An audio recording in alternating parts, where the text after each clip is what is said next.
You start blowing.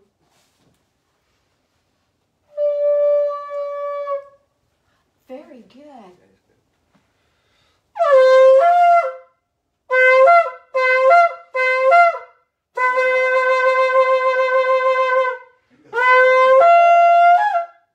Shabbat Shalom, and welcome to the Way of Truth through Torah, and we are about to read the Shem'ot.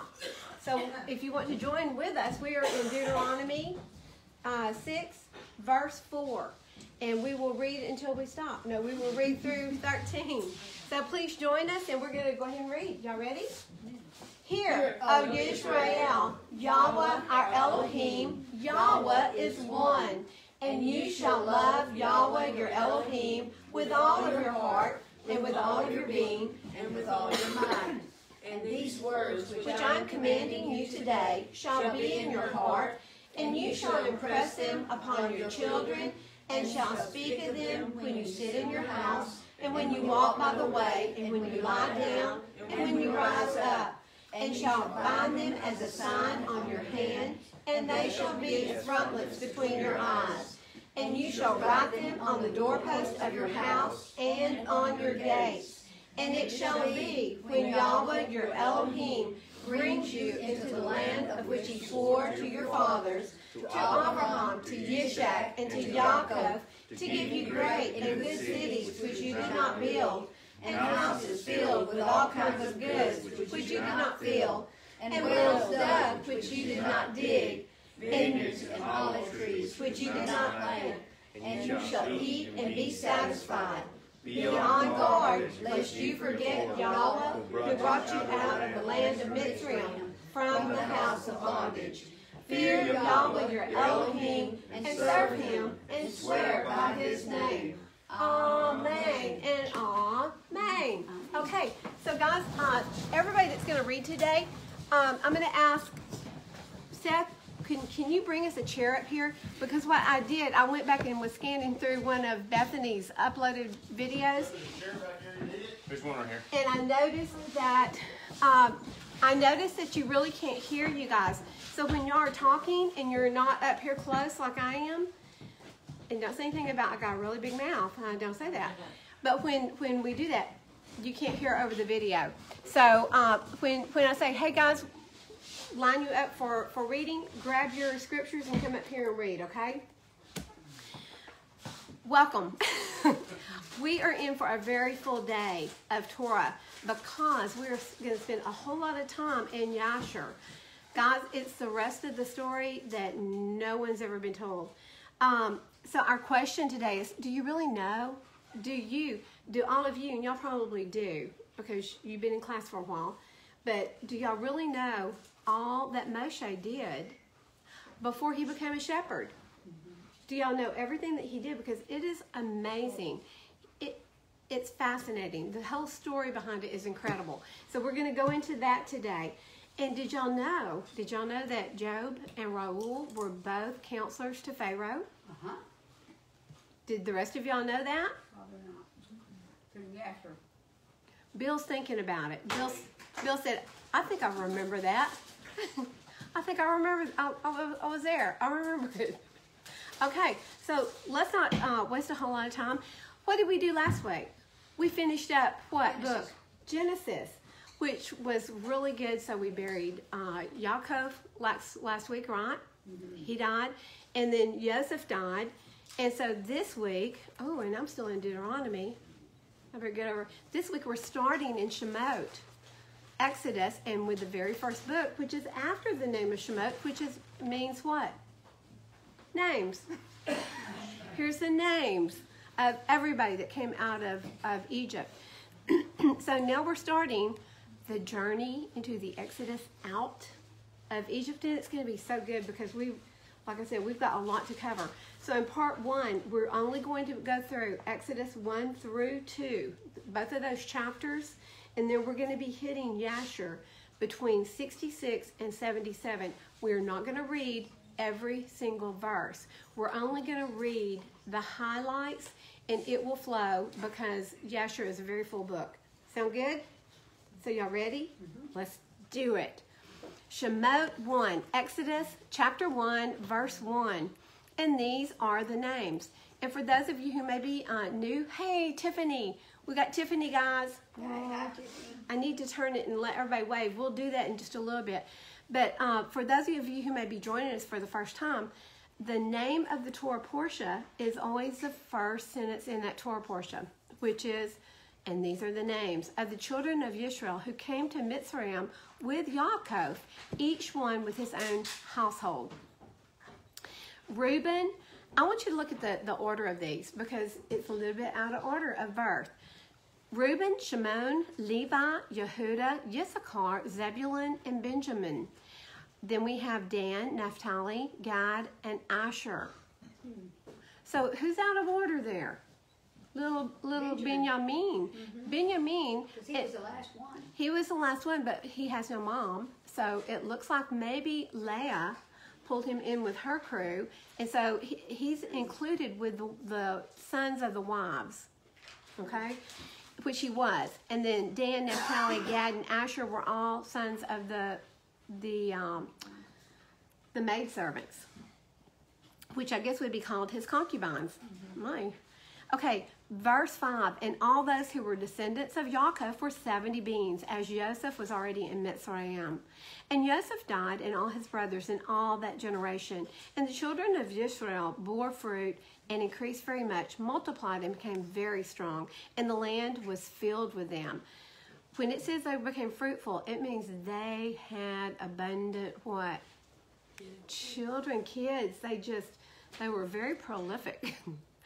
Verse 8, then, here's the bad part, then a new sovereign arose over Mitzrayim who did not know Joseph. And we're going to go into this after we finish the first chapter, a little bit of it, and we'll hit the rest of it after 2. But, guys, what happens when you get a new, let's say you get a new boss in a company. He comes in, he doesn't know anybody there. He doesn't know your work ethics. He doesn't know your habits, how faithful you are to the company. What happens? They always come in and they change everything. And you're like, oh, that would be in a big company generally, but I've seen some small companies. They do the same thing. They just come in and change everything up. This is what happened in Egypt, only on a really massive scale. Yes, sir? No. Just stretching? Yeah. It looks like, oh, it felt good. Okay, so He didn't know what Joseph had done, that is history of it. That is it. You come into a company, you don't know who built this company up. You don't know the history of this company, how it got to the place it is. Why are there all these Jews? Well, not Jews, Israelites. Why are all these Hebrew people here in our country? So he came in really not knowing that much. And he said to his people, see, the people of the children of Israel are more and stronger than we are. Come and let us act wisely toward them. Lest they increase. And it shall be when fighting befalls us that they shall join our enemies and fight against us and shall go up out of the land. Now, they don't want them to leave, but they don't want them to multiply. They got quite a quandary here, don't they? We don't want them to go because then we won't have any slave labor, but we don't want them to increase because we don't want fighting men. So they're trying to stop the production of males, not females. And I don't know why that would be. So the number here is just the males, probably the 70. That's not including the women and the children, you think? It says 70 beings. I believe that's everyone.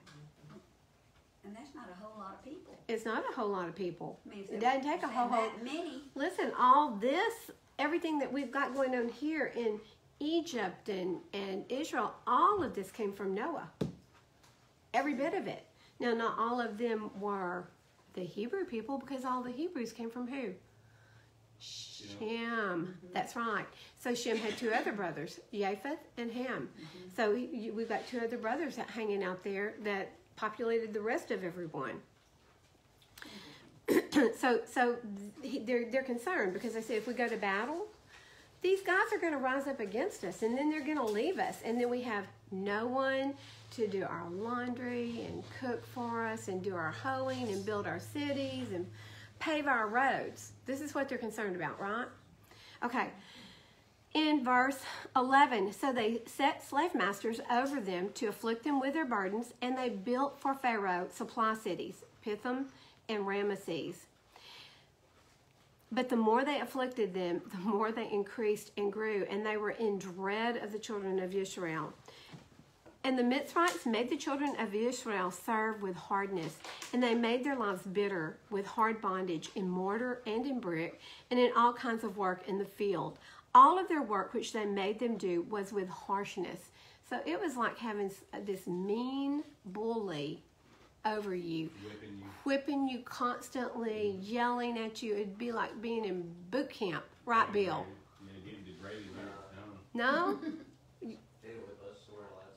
Oh, no whipping there. They just called you names and yelled and hurt your feelings. They hurt more than the Israelites' feelings, okay? They were willing to beat them.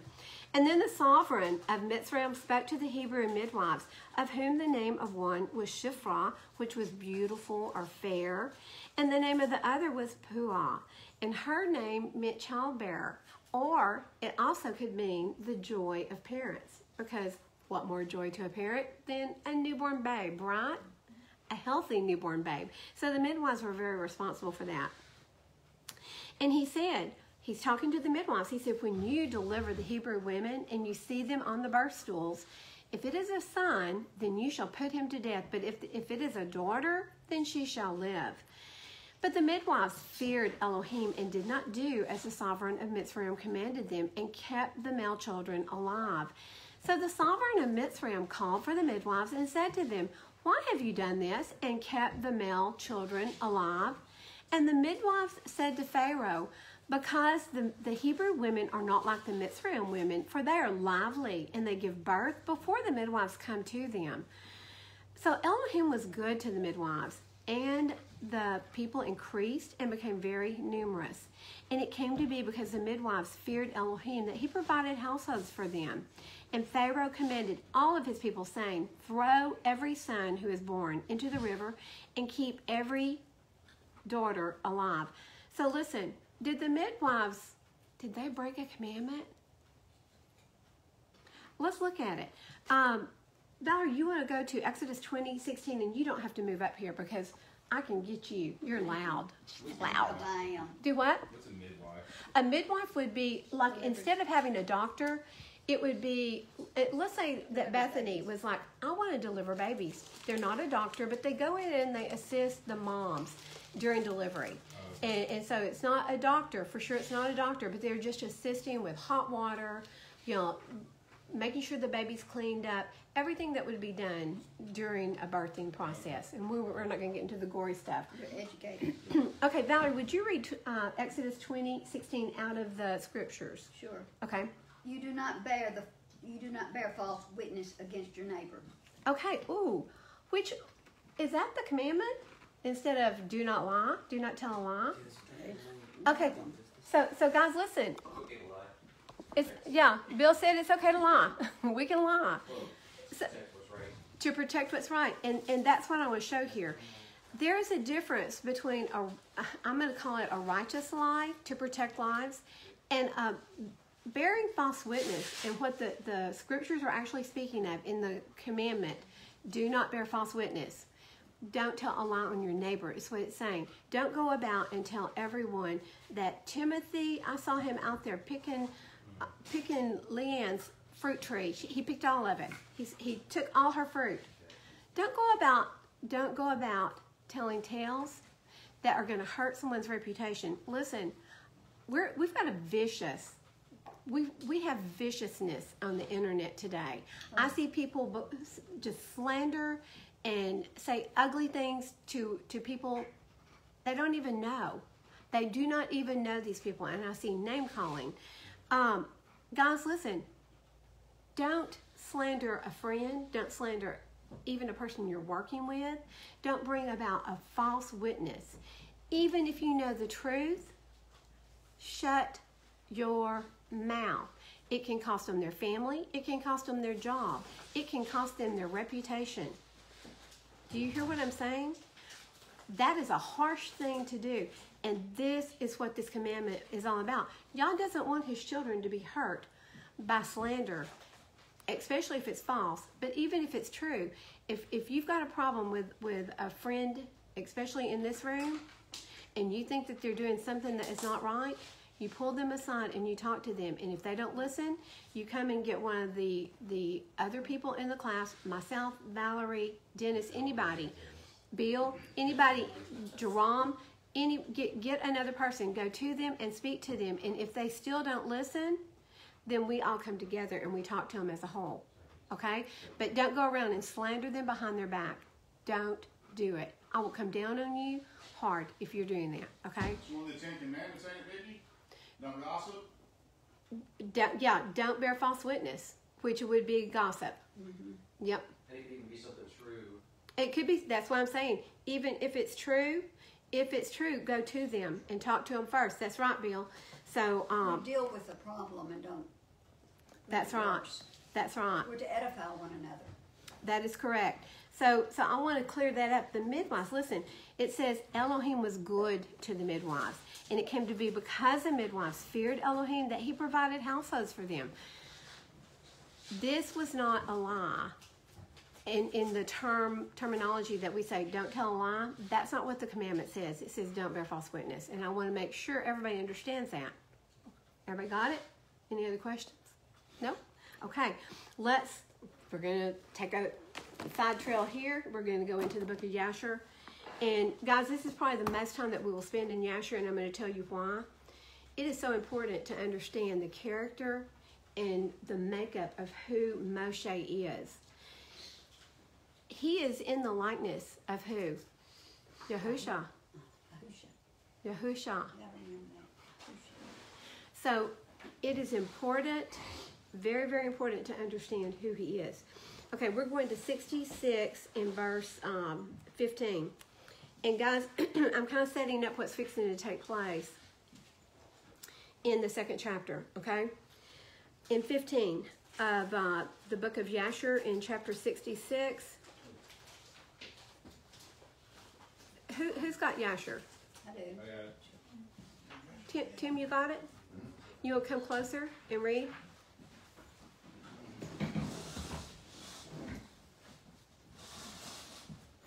Not that close. Okay. You're in the hot seat. 66, 16. 16. Uh-huh. Oh, that's good. If it please the king, let him hear the counsel of his servant. The king said to him, Speak. And Job said before the king, the princes, and before all the elders of Egypt, saying, Behold, I lost my spot. 18. If it please the king, let him hear the counsel of his servant. Is that what he said? You read 17. Okay, and 19. here we go. Sorry, I got lost. Behold, the counsel of the king, which he advised formerly respecting the labor of the children of Israel, is very good, and you must not remove them from that labor forever. But this is the advice counseled by which you may lessen them, if it seems good in the king to afflict them. Behold, we have feared war for a long time, and we said, when Israel becomes prolific in the land, they will drive us from the land if a war would take place. If it please the king, let a royal decree go forth, and let it be written in the laws of Egypt, which shall not be revoked, that every male child born to the Israelites, his blood shall be spilled on the ground. And by your doing this, when all the male children of Israel have died, the evil of their wars will cease. Let the king do so, and send for all the Hebrew midwives, and order them in this manner to execute it. So the thing pleased the king and the prince. The king did according to the word of Job. Okay, thank you so much, Tim. So what I wanted you to hear in this, who was his counselor? Job. Job is what it was called in the in the Sefer. But guys, go to Job 1:1, because I want to prove to you that this is the same. It says, Job from Aram Naharim in the land of Uz. Okay, so turn over to Job.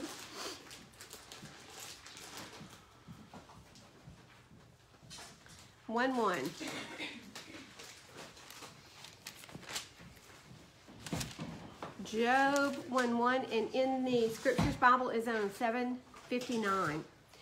In Job 1:1, it says, there was a man in the land of Uz, whose name was Job. And that man was perfect and straight, and one who feared Elohim and turned aside from evil.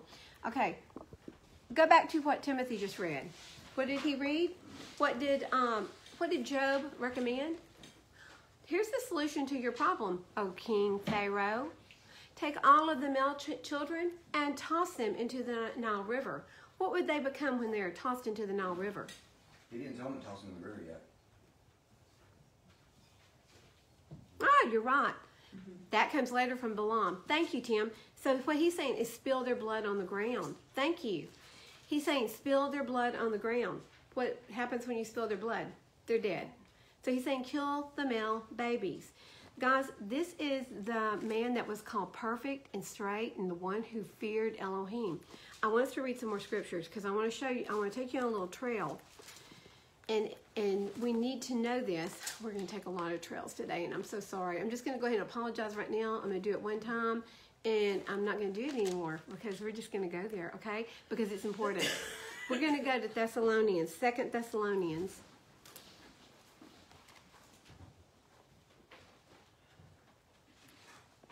And we're going to chapter 1. And we're going to read 4 through 7. So that we ourselves, are y'all there? 11:55. So we ourselves boast of you among the assemblies of Elohim for your endurance and belief in all your persecutions and your afflictions which you are bearing. Clear evidence of the righteous judgment of Elohim in order for you to be counted worthy of the reign of Elohim for which you also suffered. Since Elohim shall rightly repay with affliction those who afflict you. And did you hear that? He shall rightly repay with affliction those who afflict you, Israel. Okay? And to give you who are afflicted rest with us when the Master Yahushua is revealed from heaven and his mighty messengers in flaming fire, taking vengeance on those who do not know Elohim, and on those who do not obey the good news of our Master Yahushua Messiah. How'd this get in 1 Thessalonians? What is he saying? They don't know him and they don't obey him. What's he going to do?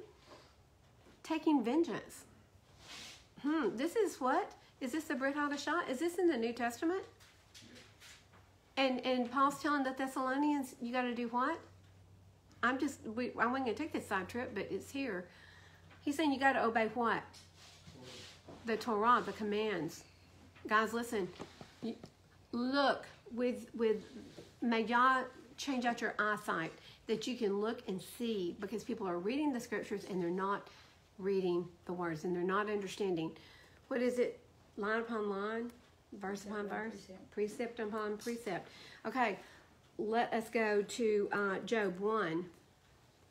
Okay, what did we just read? That there is going to be a repayment. Is that correct? So we're going back to Job 1. And we're going to read 17 through 20.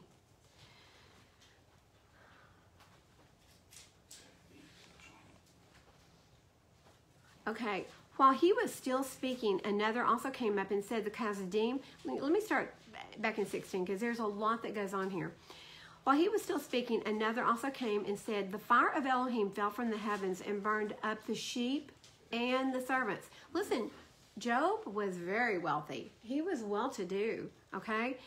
So fire fell from the heavens and it burned up your sheep, it burned up your servants, and it consumed them. And I alone escaped to inform you. And while he was still speaking, another also came and said, the Chassidim formed 3 bands and made a raid on the camels, and they took them all away. And they struck the servants with the edge of the sword, and I alone have escaped to inform you. A remnant to come tell, huh?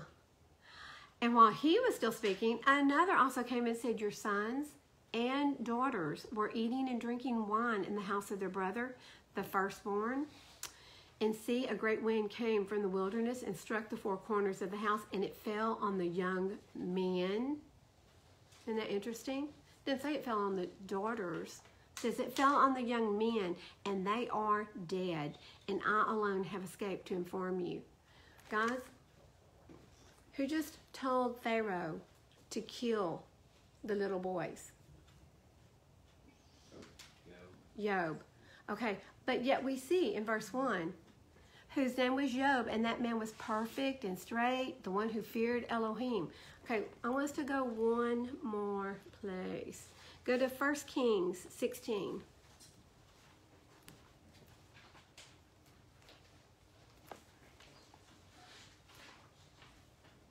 We can do some really bad things, okay? We've done, all of us have done some really bad things that we are not proud of, haven't we? But what do we have to do? 370. What do we have to do before we repent? Let me tell you something. You can repent all day, but if you have not humbled yourself, it doesn't mean a thing. What's that song? It don't mean a thing. It ain't got that ring. Listen, if you haven't humbled yourself, it doesn't matter. It's an old song. Y'all wouldn't know it. Okay. I don't even know it. 1 Kings 16:30. I'm going to have to pull that up during lunch. 16:30. Are y'all ready? And Ahab. Have y'all read the stories of Ahab? Bad boy. Ahab, son of Omri, did evil in the eyes of Yahuwah more than all those before him. More than everyone before him. Ahab was capital B, capital A, capital D. Bad boy. Now, skip on down to 21. Verse 21. Excuse me. No. Skip on down to 21, chapter 21. Oh, okay. Hang with me. We're going to get there. Trying to. Like Rahab, right? Ahab was not Rahab. No, I mean like the similarity of names mean things. Oh, they do. Ahab and Rahab do sound very similar, and Rahab was a bad boy as well. You're totally right. You know, we need to do a search on that. Bill, listen, only you could come up with that. What he said. I don't know, you know, you don't know what I know, you know. No, I don't know. Okay, so 21:21. Okay, y'all ready?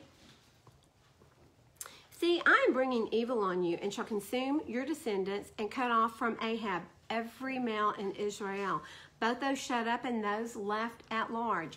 And make your house like the house of Jeroboam, son of Nebat, and like the house of Baasha, son of Ahiah, because of the provocation with which you have provoked me and made Israel sin. This is Yahweh that is speaking here, okay? And also of Jezebel, Yahweh spoke, saying, the dogs are going to eat Jezebel by the wall of Israel. And the dogs are going to eat whoever belongs to Ahab and dies in the city, and the birds of the heavens are going to eat whoever dies in the field. Who would want this kind of prophecy over their family? Right? Okay, indeed, there never was anyone like Ahab who sold himself to do evil in the eyes of Yahweh, because Jezebel, his wife, stirred him up. And he acted very abominably in following idols, according to all that the Amorites had done when Yahuwah dispossessed from before the children of Israel. And it came to be when Ahab heard those words, listen, have ears to hear right now. It came to be when Ahab heard those words that he tore his garment. That is a sign of what? Guilt. Or just so he's broken. He's torn his garments, mourning. It's more of a sign of mourning. He tore his garments and he put sackcloth on his body. And he fasted and he lay in sackcloth and went softly. What is that called? What did he just do? It's the big H word. He humbled himself before Yahuwah. He tore his garments, he put on sackcloth, he fasted, and he laid in sackcloth, and his mouth became soft.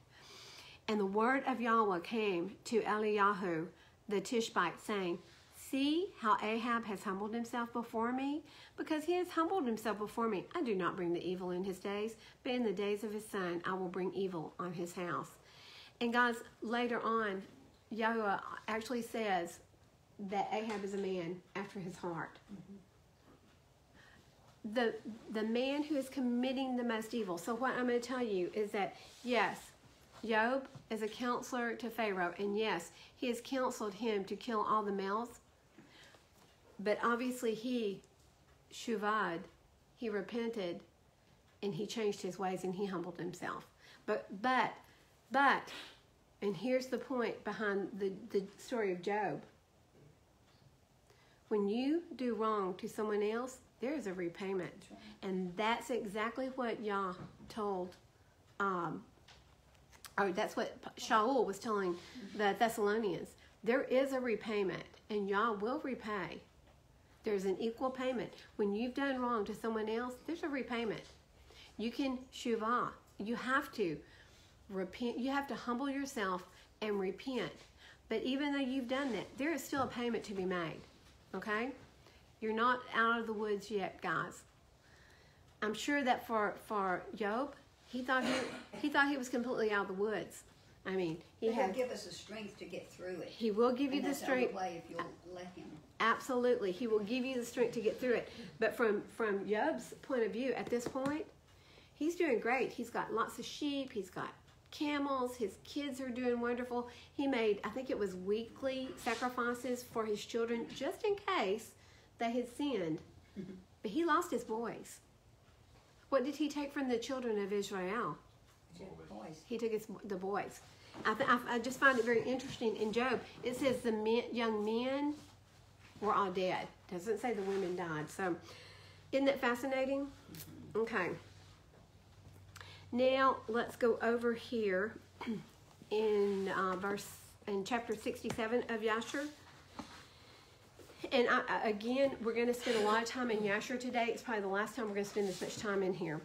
67:1. There was a man in the land of Mitzrayim of the seed of Levi, whose name was Amram, the son of Kohath, the son of Levi, the son of Yasharel. And this man went and took a woman, namely Jochebed, the daughter of Levi, his father's sister. And she was 126 years old. She was a blushing young bride, wasn't she? I didn't say 26, guys. 126. And he came unto her, and the woman conceived and bore a daughter, and she called her name Miriam. Because in those days, the Mitzrayites had embittered the lives of the children of Israel. And she conceived again, and bore a son, and called his name Aharon. For in the days of her conception, Pharaoh began to spill the blood of the male children of Israel. And skip on down to verse 8. And it was after the death of King Kidam that Balaam, the son of Beor, fled from the land of Kidam. Kidam is where? Rome. Right? Rome. Okay. And he went and came to Mitzrayim, to Pharaoh, king of Mitzrayim. So Balaam is now joining up with Pharaoh. And you're going to see that the wise men, the counselors that Pharaoh is surrounded with, is going to be Balaam and his 8 brothers. And his 2 sons. Zepho was the king of Rome. Zepho was a king of Rome, and Zepho is a descendant of Esau. Esau, yeah. Esau. Yes, you got it. It's Esau's sons. Eliphaz. So it's Esau's son Eliphaz. It's his son. Yeah. Yep. And so this is where Edom goes to Rome and populates in Rome. This is why in the end times, we see Edom in Rome. The Edomite, the Roman Edomite. That's who that is. Came from Esau. Esau's always there, isn't he? Okay. So this is the background for Moshe's mother and father. Okay, now I want you to, let's go to verse 18. Let me see here. Now let's go to 24. And the king sent, you know what? We're not going to read anymore right here, right now. Let's go ahead and go through 2. I'm so glad y'all are able to hang with me. Okay, chapter 2, verse 1. And a man of the house of Levi went and married a daughter of Levi, and the woman conceived and bore a son. And she saw that he was lovely, a lovely child, and she hid him for 3 months. And when she could hide him no more, she took an ark of wicker for him and coated it with tar and pitch and put the child in it and laid it in the reeds by the edge of the river. We do need to stop because I want you to see everything that's going on here. We've just got so much here. Okay. Once, and I'm trying to find where. In Yasher, Yes. where it tells him to throw him in the river Yes. after the dream. Yes. 67, 50. 50? Is that relating to the, if people were guilty, they would die when they were thrown in, but if they weren't, they would manage to get out, or That was generally that was a test for a wayward wife. Toss her in the 48 and 49. 48 and 49. Mm-hmm. Thank you. And 67. Okay, and I see why I've got so much over here, because I wanted to show you who is doing this. Let me go ahead and read this all. Thank you, Valerie. Hang on to that because I want you to read it. Okay, in 18, and Balaam, the son of Beor, answered the king and said unto him, this means nothing else but a great evil that will spring up against Mitzrayim in the latter days. And he's interpreting a dream that the king had had. For a son will be born to Yasher, who will destroy all Mitzrayim and its inhabitants, and bring forth Yasher from Mitzrayim with a mighty hand. Now therefore, O king, take counsel upon this matter, that you may destroy the hope of the children of Yasher and their expectation before this evil arise against Mitzrayim. In verse 24, and the king sent and called his two counselors, Reuel the Midianite and Eov the Itziyah. Now, Reuel The Hebrew. is the father-in-law of Mosheh. That's it.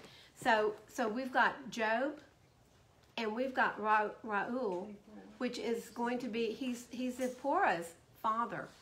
I want you to listen to what Reuel says. Skip down to verse 26. And Reuel the Midianite answered the king and said, may the king live, may the king live forever. If it seem good to the king, let him desist from the Ephraim, the Hebrew, and leave them, and let him not stretch forth his hand against them. He is speaking, this Midianite is speaking up for the Hebrew people. Mm-hmm. He's saying, don't come against them. For these are they whom Yahuwah chose in days of old and took as the lot of his inheritance from amongst all the nations of the earth and the kings of the earth. And who is there that stretched his hand against them with impunity, of whom their Elohim was not avenged? Guys, all the way down and through, I mean, it is a long... He's reminding of what happened with He's the retelling. Israelites, of That's how it. Elohim had protected them and was saving them, and they were the smallest nation. That's it. He's He's telling the story of how, they came up against the Amorites. Yah protected them. They came up against Gerar. Yah protected them. The Pharaoh took Abraham's wife, Sarah. Yah protected them. He's telling all of these stories to get down to the point. But they saw, even before all this, is the reason why they put them in slavery was because they had wanted them to come fight against Africa and Zepho, and then the Egyptians ran away, and they stayed. 50 of them took care of it. And They then conquered. That's why they got scared of them, because they didn't want them to get numerous in number. That's exactly it. Yeah. So they should already known what they were capable of. He's taking them back before even that point. Yeah. So he's putting the fear of Hebrew in Pharaoh. That's what he's trying to do. Yeah. And so when Pharaoh heard the words of Jethro, so here we go, from Reuel to Jethro, he was very angry with him, so that he rose with shame. Reuel rose with shame from the king's presence, and he went to Midian, his land, and he took Joseph's stick with him. All right. Mm-hmm. This is the first mention of Joseph's stick. We're on 41. When he got his hip dislocated and he couldn't walk on stone no more? Yaakov. Oh wait, you're talking about Joseph's stick? Joseph's stick. Yeah, he said he took Joseph's stick with him, but Yaakov did have that stick. Okay, so they're talking about the same stick. He's talking about the same stick. He went to battle and he took it from Esau. Is that the same stick that the two sticks are making one? No. That's different. No, and we're going to get into that stick. It is the sapphire stick, right? It is the sapphire stick. It is the sapphire stick, and we're going to get into where Moshe found it. Okay, so Where did it come from? Okay, first of all, well, we're going to get into all that, but not right now, Okay. because that's not what we're talking about. But here is the first mention of the stick. Remember that, and we're going to go forward. And the king said to Yov, the Utziah, "What say you, Yov, and what is your advice respecting the Ephraim?" And so Yov said to the king, "Behold, all the inhabitants of the land are in your power, and let the king do as it seems good in his eyes." And the king said unto Balaam, "What do you say, Balaam? Speak your word, that we may hear it." And Balaam said to the king, "Of all the king has counseled against the Ephraim, will they be delivered? And the king will not be able to prevail over them with any counsel." And so go down to 48, and he says, "Now, therefore, O king, hear my words, for this is the counsel which is counseled against them, by which you will prevail over them, and from which you should not depart. If it please the king, let him order all their children which shall be born from this day forward to be thrown into the water, for by this you can wipe away their name, for none of them, nor their fathers, were tried in this manner." And the king heard the words of Balaam, and the thing pleased the king and the princes, and the king did according to the word of Balaam. And the king ordered a proclamation to be issued and a law to be made throughout the land of Mitzrayim, saying, "Every male child born to the Ephraim from this day forward shall be thrown into the water." And Pharaoh called unto all his servants, saying, "Now go, seek throughout the land of Goshen, where the children of Yasher are, and see that every son born to the Ephraim shall be cast into the river, but every daughter you shall let live." And when the children of Yasher heard this thing which Pharaoh had commanded, to cast their male children into the river, some of the people separated from their women, and others adhered to them. And one of the ones that separated from his wife was Amram. He separated from Jochebed. They had Miriam and they had Aharon, and they said, "We're not going to come together anymore. We're not going to have any more children." Until this happened. Wait, before you go on, I was going to say, it's probably small, it doesn't matter, but when it says that, what's his name? Balaam? Balaam. He said to let him order all of their children. He didn't say men or women. No, said he didn't. all. But so when the Pharaoh decreed it, he didn't say all. He said just men. just the men. Yeah. So Balaam, listen, Balaam knows. He's prophesied concerning Yasher, Israel. He's already prophesied about the Hebrew people. He knows their strength. Mm-hmm. And he knows that they will conquer if he didn't get rid of all of them. So he's saying, get rid of all of them. Boy, girl, it doesn't matter. Cast them into the river. Pharaoh's like, no, we're going to keep the girls. We'll just do the boys. Mm-hmm. So he really didn't listen to his counsel, did he? Okay. So in 68:1 of Yasher, and it came at that time, and it was at that time the Ruach Elohim was upon Miriam, the daughter of Amram, the sister of Aharon. And she went forth and prophesied about the house, saying, "Behold, a son will be born unto us from my father and my mother this time, and he will save Yasher from the hands of Mitzrayim." And when Amram heard the words of his daughter, he went and he took his woman back to the house after he had driven her away at the time when Pharaoh ordered every male child of the house of Yaakov to be thrown into the water. So Amram took Jochebed, his wife, 3 years after he had driven her away, and he came to her and she conceived. So you're seeing a time span here. It's been 3 years. They've been apart. So we know for sure that Aharon is at least 4 years older than Mosheh just from this. And at the end of 7 months from her conception, she brought forth a son, and the whole house was filled with great light, as of the light of the sun and moon at the time of their shining. And when the woman saw the child, that it was good and pleasing to the sight, she hid it for 3 months. This was her beautiful little boy, and the only way to preserve his life was to hide him. But I want you to hear what they concocted in Egypt to go find these little babies. And we're going to skip down to verse 9 of 68.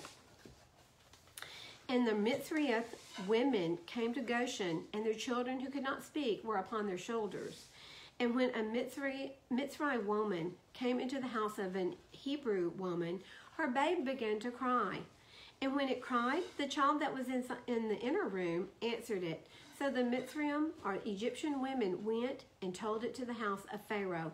And Pharaoh sent his officers to take the children and slay them. Thus did the Mitzrayim, or the Egyptians, to the Hebrew women all the days. So this is what happened. And this is why Jochebed made a little ark for Mosheh and sent him off in the little ark to preserve his life. And so now we're going to pick up in 2. And we're going to come back to this in just a moment. Okay. So we're at verse 4. Right after she took an ark of wicker for him and coated it with tar and pitch, and put the child in it. You know, if you look at it, it's almost like the ark Noah's Ark. You know, tar and pitch to make it float and make it watertight. Well, it's of the same meaning. I mean, You think of the ark, and you think of the Ark of the Covenant even. So the whole room, guys, listen, the whole room lit up when this child was born. We see the same thing in Bethlehem with Yahusha. Jerome's looking, he's like, why is she saying Yahusha? No. Oh, no. I'm not saying why. Actually, it has to. Oh, good. Okay. So we've been doing studies, and I've done a whole lot of studies thanks to Jerome. And so we know that the Messiah's name is Yahusha. but it makes sense. It does make total sense, but I have to study everything out. And once I'm studied it out and I'm in the know, I'm like, okay, I It's can like do this. I told you, Yahuda is the door to his name. And you're always like, what does that mean? I didn't see that in the study, but Yahuwah is his father, and he came in his father's name. So Yahuwah, Yahusha. So I'll explain it. I'll break it down for you. Okay, not right now. Let's do it later because we got a lot to go through. So, so he is in the likeness of Yahusha. And his sister stood at a distance to know what would be done to him. And the daughter of Pharaoh came down to wash herself at the river, and her young women were walking by the riverside. And when she saw the ark among the reeds, she sent her female servant to get it. And opened it and saw the child, and see the baby wept. So she had compassion on him, and she said, this is one of the children of the Hebrews.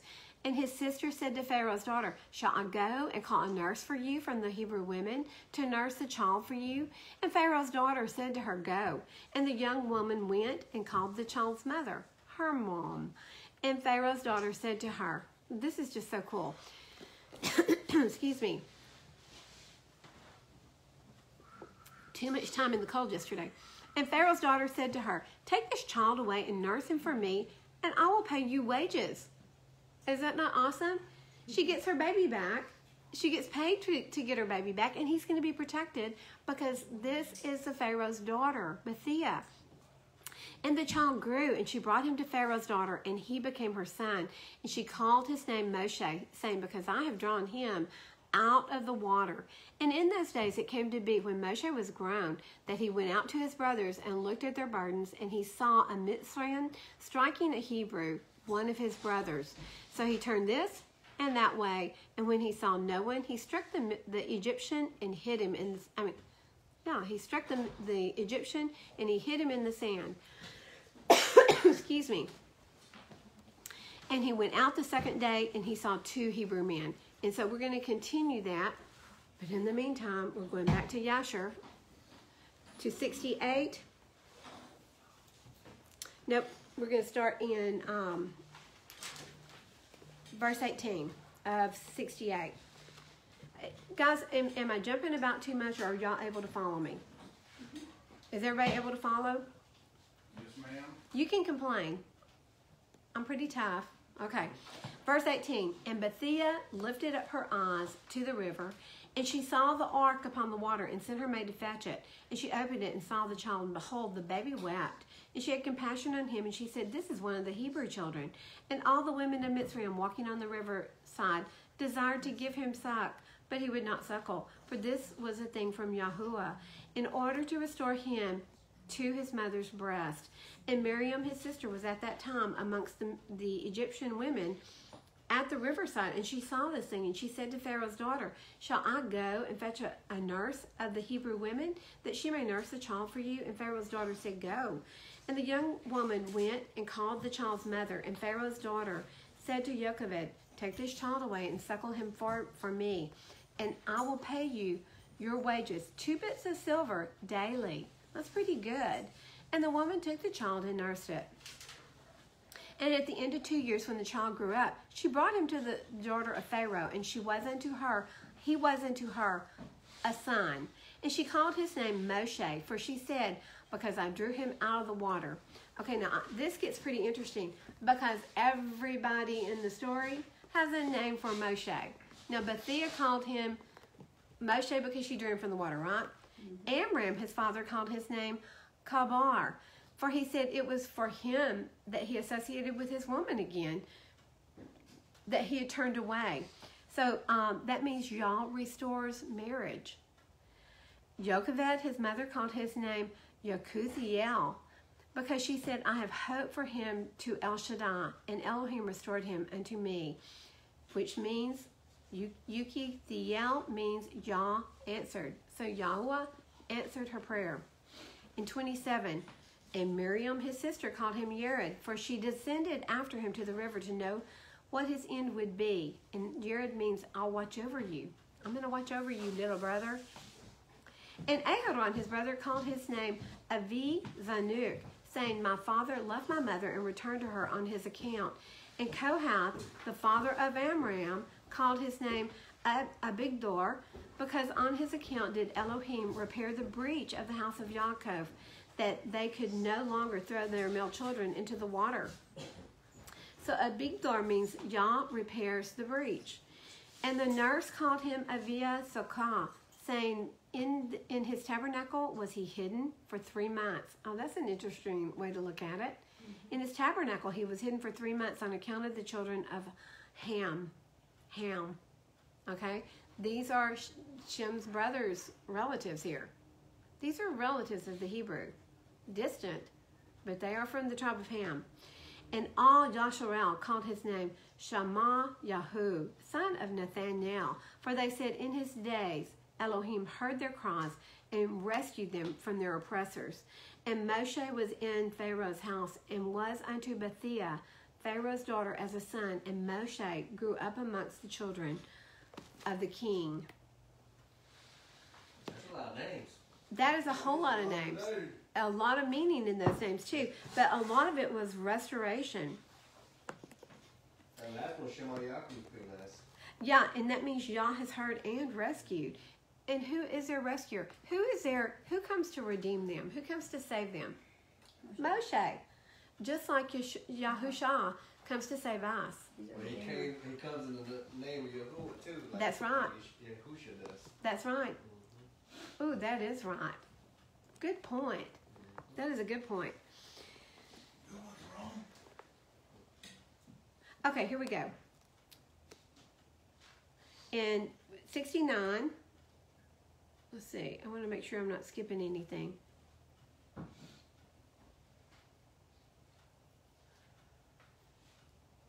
We're going to start in verse 9. The tribe of Levi did not work at that time with Yasharel, their brother, from the beginning, for the children of Levi knew the cunning of the Egyptians, which they exercised at first toward Yasharel. So think about that. Of all the tribes of Yaakov, no one from the tribe of Levi worked. They knew better. Listen, they never work. They will be the priest eventually. But during their stay in Egypt, they didn't work. So if you didn't see the tribe of Levi coming to work one day, they didn't miss them because they never saw them there working, right? So I wonder what they dedicated themselves to. Well, Aharon was preaching. That's what he was doing. He was trying to teach Torah. They were like ministers going around their communities. I don't know if all of them did it, but Aharon did. And I'm sure that's why he was set as the high priest. In 71, chapter 70, verse 1, Okay, so we see that the children of Levi didn't work. There's also tells that prior to the Exodus, prior to all the bad stuff that happened, that part of the tribe of Dan left Egypt and ended up in the northern portion of Israel. Lots of shrines that they built up there. Y'all heard, I think y'all heard from the Assembly of the Set Apart. Dennis, what's the name of them? Called out. The Assembly of the Called Out Believers. They have got an excellent, the Assembly of the Called Out Believers, they have an excellent presentation on the dispersion of all the tribes of Israel from the time they were in Egypt. I highly recommend that you listen to it. It is so informative. You need to, and listen, when you're listening, don't think you can listen and ride down the road and remember everything. You need to be sitting down and taking notes, because that is when I think we played it here. I need to play it again because it was very good. I think we played it one time when you were gone. Oh, okay. I was gone too. Everybody was gone. It was just a few it was a handful of us. Okay, in 70, verse 1, and in the 3rd year from the birth of Mosheh, Pharaoh was sitting at a banquet when Aparanath, the queen, was sitting at his right, and Bethia at his left, and the lad Mosheh was lying upon her bosom. And Balaam, the son of Beor, was with his 2 sons, and the princes of the kingdom were sitting at the table at the king's presence.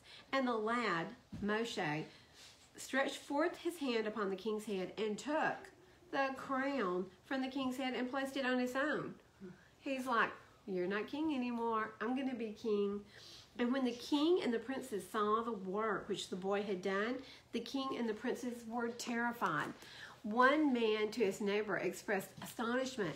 And the king said unto the princes who were before him at the table, what speak you, and what say you, O ye princes, in this matter? And what is to be the judgment against the boy on account of this act? So everything that was done in that day and time was meant to mean something, to represent something, and that's exactly what he's saying here.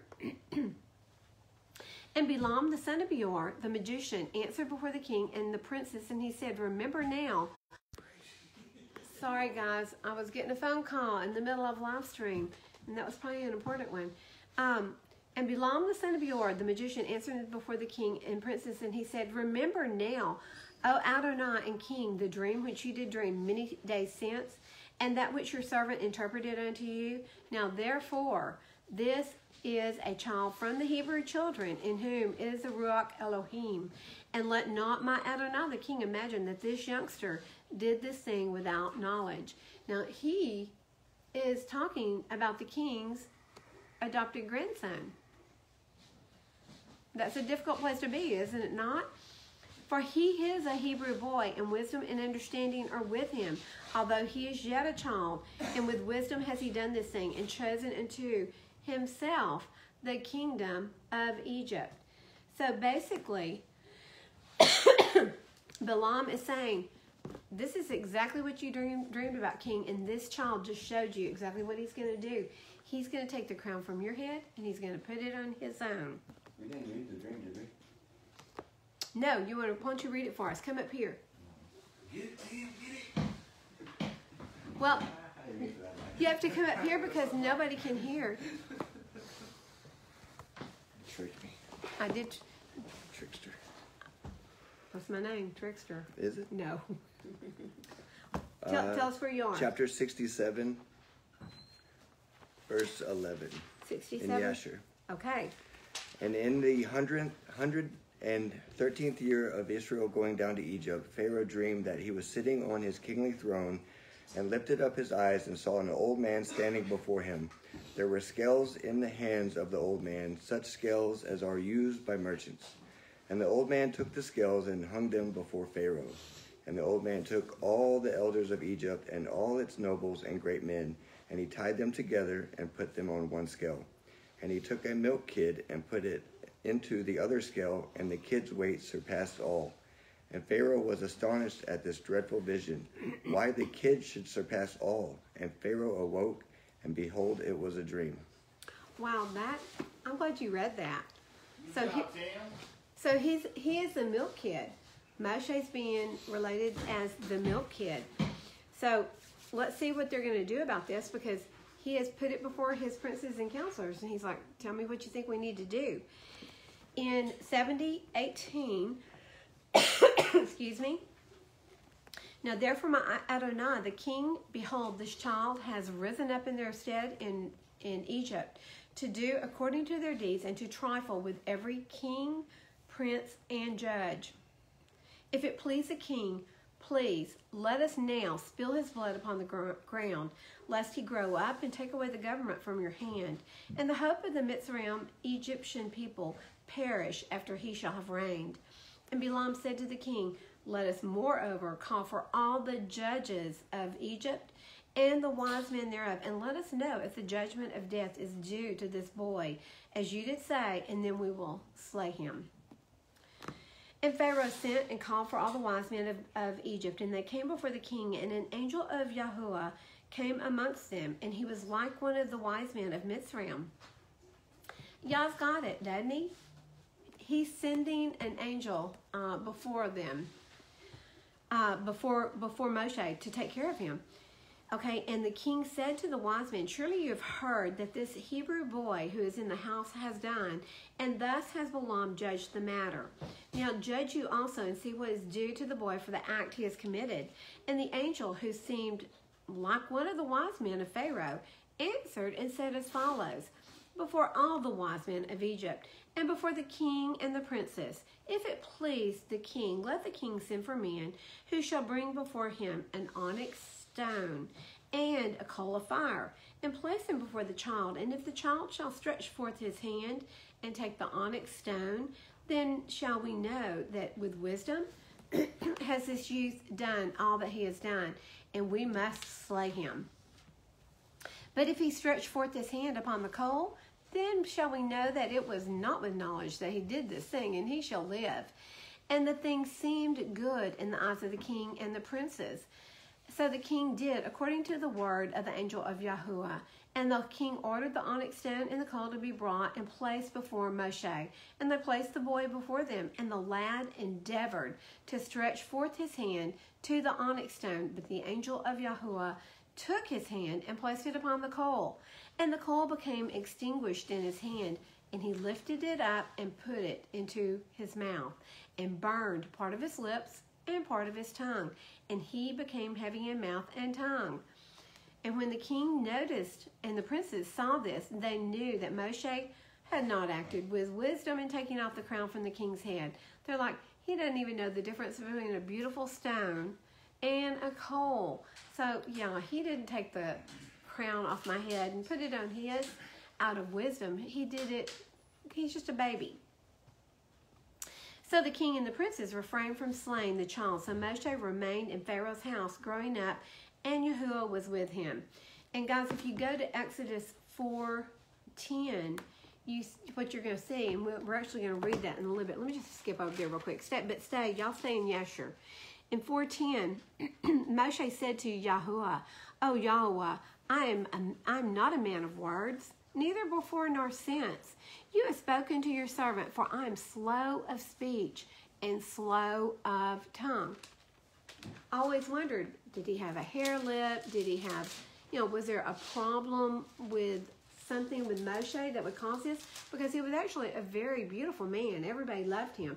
Guys, listen, it was probably the action of burning his tongue and his lips with this coal. It probably scarred him. Is what I'm thinking. What do y'all think? That sounds reasonable. I know most Christians believe he had a stutter problem. It doesn't appear to be a stuttering problem. It appears to be a scar problem. So I thought that was really interesting. Okay, listen to this, because this just blows you away. And while the boy was in the king's house, he was robed in purple, and he grew amongst the children of the king. And when Mosheh grew up in the king's house, Bathia, the daughter of Pharaoh, considered him as a son, and all the household of Pharaoh honored him, and all the men of Mitzrayim were afraid of him. And he daily went forth and came into the land of Goshen, where his brethren and the children of Yasharel were. And Mosheh saw them daily in shortness of breath and hard labor. And Mosheh asked them, saying, "Wherefore is this labor meted out unto you day by day?" And they told him all that had befallen them, and all the injunctions which Pharaoh had put upon them before his birth. And they told him all the counsels which Balaam, the son of Beor, had counseled against them, and what he had also counseled against him in order to slay him, when he had taken the king's crown off his head. Here, Moshe's a grown boy. Okay, he's a teenager at this point, and they're telling him exactly what Balaam did. And when Moshe heard these things, his anger was kindled against Balaam, and he sought to kill him.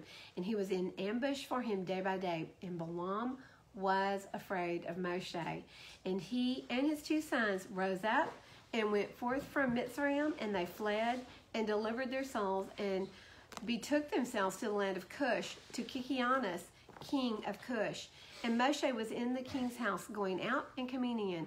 Yahuwah gave him favor in the eyes of Pharaoh, and in the eyes of all his servants, and in the eyes of all the people of Mitzrayim, and they loved Moshe exceedingly. They really loved him. And I'm going to read one more part out of Yasher, then we're going to finish up 2, and then finish up in Yasher. And we should be done with Yasher for the day, guys. I'm sorry. Okay, verse 44 in 70. And we're in Yasher. So Moshe's going into Goshen, and he sees all the labor, the hard labor, and the hard punishment that's being put on the Hebrew people. And in verse 44, and Moshe said unto Pharaoh, let there be given unto your servants, the children of Yasharal, who are in Goshen, 1 day to rest therein from their labor. And the king answered Moshe, and he said, behold, I have lifted up your face in this thing to grant your request. He's going to grant Moshe's request for a Sabbath day for the children. And Pharaoh ordered a proclamation to be issued throughout Mitzrayim and Goshen, saying, to you, all the children of Yasharal, thus said the king, for 6 days you shall do your work. Does this not sound familiar? Mm-hmm. For 6 days you shall do your work, and on the 7th day you shall rest, and shall not perform any work. Thus shall you do all the days as the king and Moshe, the son of Bethiah, have commanded. He elevated him to a place of being able to make rules. It's pretty cool. You think Joseph would have, also put the Sabbath into effect? Okay, we don't know that he didn't. I mean, because we really don't. I mean, everybody was free at that time. It wasn't until after Joseph's and he death. was second in command, so he had the authority to do so. And he went by Torah because he brought up Manasseh and Ephraim in Torah. After he died, the king come in that didn't know of him. And That's right. And anyway. Probably done away with. Well, as a threat to them. And I do believe they had it in their hearts like we have it now. Before Mosheh wrote it down, or he got it from the hand of our Heavenly Father, written down in tablets. Guys, listen. Everyone had the Torah, even before it was given on Mount Sinai. They had the Torah.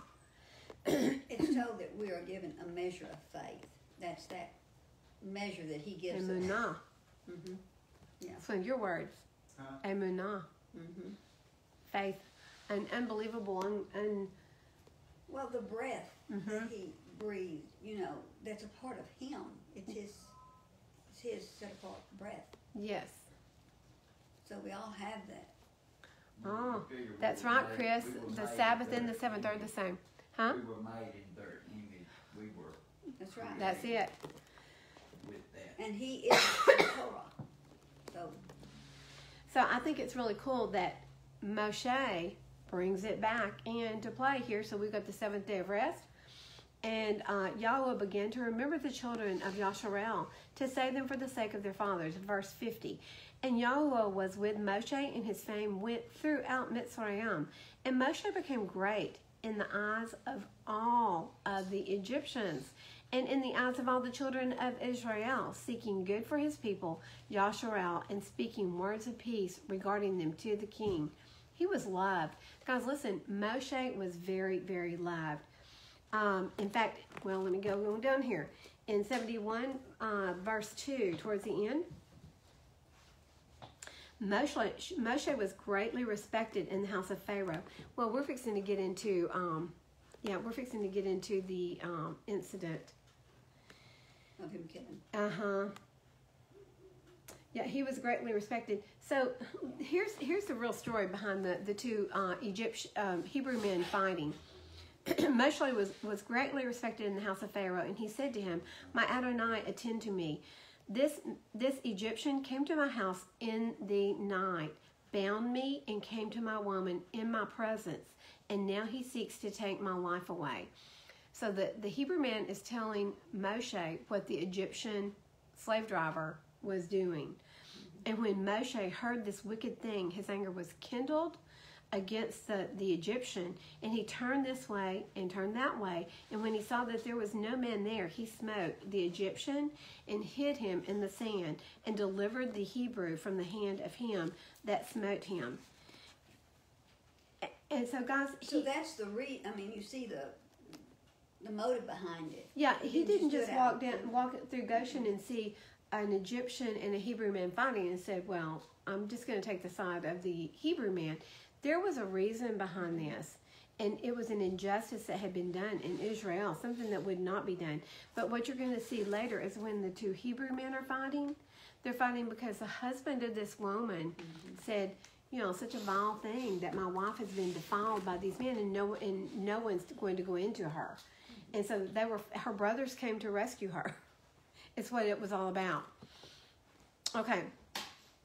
In verse 9.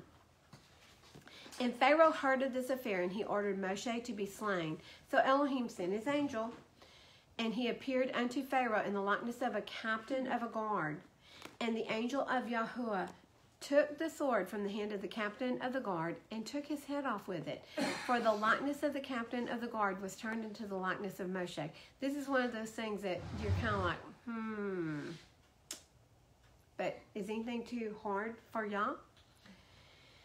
And the angel of Yahuwah took hold of the right hand of Mosheh, and brought him forth from Mitzrayim, and placed him from without the borders of Mitzrayim, a distance of 40 days' journey. And Aharon, his brother alone, remained in the land of Mitzrayim, and he prophesied to the children of Yasharel, saying, "Thus says Yahuwah, Elohim of your ancestors, throw away each man the abominations of his eyes. Do not defile yourselves with the idols of Mitzrayim." And the children of Yasharel rebelled and would not hearken to Aharon at that time. Oi! What do you say? People still do that today. When you're saying, "I'm following Torah," what do people around you say? Done away with. You. I'm not going back under that law. What'd you say, Charles? A lot of people say, "What's that?" Yeah, what's the Torah? Yeah. What's the law? What is that? Because they don't know the front chunk of the book. I didn't know what it was. Well, I thought it was something foreign. Yeah. I'm like Charles said. I was like, are they speaking Arabic? Yeah. What are they talking about? Something mystical? Because we're not educated. Yeah, it's the first 5. Look, guys, I'm sorry I left y'all like stranded over there sideways. Hi, I'm here. I'm back. The Torah is the first 5 books of Scripture. So Aharon was trying to teach them Torah. And it means instructions. It's the instructions to live a perfect life, and they did not want to hear it. No. And Yahweh thought to destroy them. Were it not that Yahweh remembered the covenant which he had made with Abraham, Yishak, and Yaakov. In those days, the hand of Pharaoh continued to be severe against the children of Yasharel, and he crushed and oppressed them until the time when Elohim sent forth his word. He sent forth his what? His word, which is Yahusha, and took notice of them. And then we go into the war of Cush, which Timothy had mentioned earlier. Well, no, actually he mentioned a different war. Okay, guys, and it listen. shows what happened with Mosheh from the time he left till when he came back. You don't read it in the scriptures because Right. But he did something during that time. That's it. And so we're going to finish chapter 2, and then we're going to finish up Yasher and everything. Guys, listen, for you live streamers, if you've never heard of everything that Mosheh did, because look, there's like 60 years. Yeah. He was 18. There's about 60 years missing between the end of 2 and and the end of chapter 2 and chapter 3. And he had a very interesting life in those years. It is totally amazing. So let's finish up reading. And what it was doing, Vicki, was getting him prepared to get the people from Egypt to the Promised Land. I mean, it was giving him the experience to be able to do what y'all wanted him to do. That's exactly it. And he does that with us. That's the lady. Okay, so we had stopped in chapter 2 with this little incident, and I'm not going to read it all over again. So we're going to start in 15. And Pharaoh heard of this matter, and he's talking about the matter between the Egyptian slave driver that was slain, and he sought to kill Mosheh, but Mosheh fled from the face of Pharaoh and dwelt in the land of Midian, and he sat down by a well. So we're going to go ahead and read all this, but really between verse 14 and 15 is where the 68 years comes into play. Dennis, you okay? I had a cramp. You okay now? Thought we were going to lose him there. Okay. And the priest of Midian had 7 daughters, and they came and drew water, and they filled the troughs to water their father's flock, but the shepherds came and drove them away. And then Mosheh stood up and came to their rescue and watered their flocks. And they came to Reuel. Ooh, there's Reuel. Remember, he left Pharaoh's side, and he went back home to where? Midian. Mosheh ends up there. Guys, the world's so small, isn't it? And they came to Reuel, their father, and they said, "How is it that you have come so soon today?" And they said, an Egyptian rescued us from the hand of the shepherds, and he also drew enough water for us and watered the flock. And he said to his daughters, "And where is he? And why did you leave the man? And call him, let him eat bread." He's like, "The man did all this for you, and you just walked off and left him. Bring him home. We'll feed him." And Mosheh agreed to dwell with the man, and he gave Zipporah, his daughter, to Mosheh. And she bore him a son, and he called his name Gershom. For he said, "I have become a sojourner in a foreign land." And it came to be after these many days that the sovereign of Mitzrayim died. And the children of Yasher groaned because of the slavery, and they cried out. And their cry came up to Elohim because of the slavery, and Elohim heard their groaning, and Elohim remembered his covenant with Abraham, with Yishak, and with Yaakov. And Elohim looked on the children of Yasher, and Elohim knew.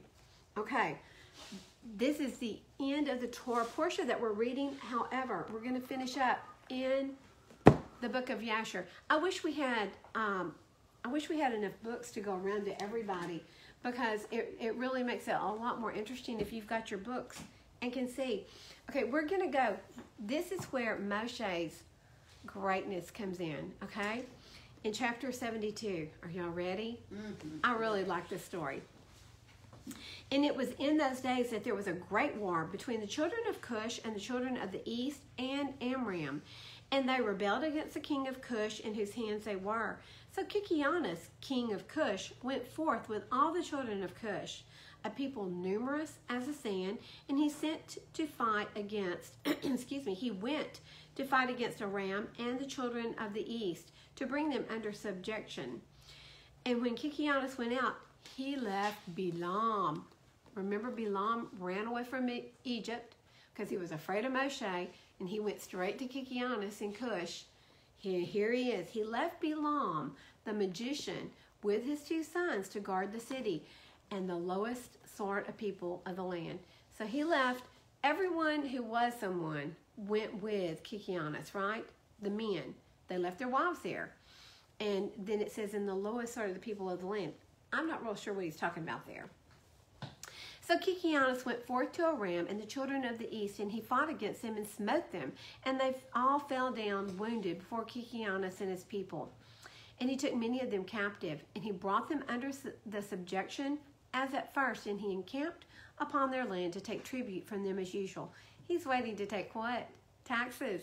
He's like, you're now subjects of mine again. Got to pay your taxes. Oh, good old government, right? And Balaam, the son of Beor, when the king of Cush had left him to guard the city and the poor of the city, he rose up and advised with the people of the land to rebel against Kikianus, not to let him enter the city when he should come back home. Traitor, isn't he? A backstabber. He's done that more than once. He is not, this man is not to be trusted, is he? And you know, the thing is that we find him still going about badness in the end of Numbers. Don't you know that Mosheh was like, oh, we're not going to get rid of this guy. I mean, he just shows up everywhere. He's everywhere. And the people of the land hearkened to him, and they swore to him and made him king over them and his 2 sons for captains of the army. So they rose up, they raised up the walls of the city at the 2 corners, and they built an exceedingly strong building. And at the 3rd corner, they dug ditches without number, just tons of ditches, between the city and the river, which surrounded the whole land of Cush. And they made the waters of the river burst forth there.